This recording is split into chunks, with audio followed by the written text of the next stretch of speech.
ഒരാളെ ഏറ്റവും കൂടുതൽ ശക്തമാക്കുന്ന ഘടകം മറ്റൊരാളിൽ നിന്നും ലഭിക്കുന്ന ആത്മാർത്ഥമായ സ്നേഹമാണ്. സ്നേഹത്തിന്റെ പിന്തുണയും സംരക്ഷണവും ഉണ്ടെങ്കിൽ പ്രതിസന്ധികളെ മറികടക്കാനുള്ള ധൈര്യവും എതിരാളികളെ നിഷ്പ്രഭമാക്കിക്കൊണ്ട് കൊടുമുടികൾ പോലും കീഴടക്കാനുള്ള മനഃശക്തിയും ഉണ്ടാകും.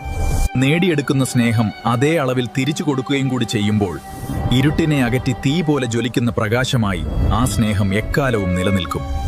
എന്നാൽ ചുരുക്കം ചിലർ സ്വന്തം ആഗ്രഹ പരിസമാപ്തിക്കും നിലനിൽപ്പിനും വേണ്ടി സ്നേഹത്തിന്റെ ആനുകൂല്യങ്ങൾ പറ്റിക്കൊണ്ട് ദുഷ്കർമ്മങ്ങളുമായി നിലനിൽക്കും. സ്നേഹവിശ്വാസത്തിന്റെ അന്ധത ബാധിച്ചയാളിൽ ആ ദുഷ്കർമ്മങ്ങൾക്ക് താൽക്കാലിക വിജയം കൈവരിക്കുവാൻ സാധിക്കുകയും ചെയ്യും.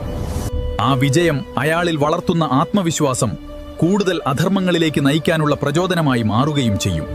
എന്നാൽ ദുഷ്ചിന്തകളുടെ തുടക്കത്തിൽ തന്നെ സ്നേഹത്തിന്റെ ദൈവീക ചൈതന്യവും സംരക്ഷണയും നഷ്ടപ്പെടുന്നതിന്റെ സൂചനകൾ ദുഷ്കർമ്മങ്ങൾക്കിടയിൽ പ്രതിരോധങ്ങളായി നൽകിയിട്ടും അധർമ്മങ്ങളുടെ ആധിപത്യത്തിലും അതിമോഹങ്ങളിലും അകപ്പെട്ടവർക്ക്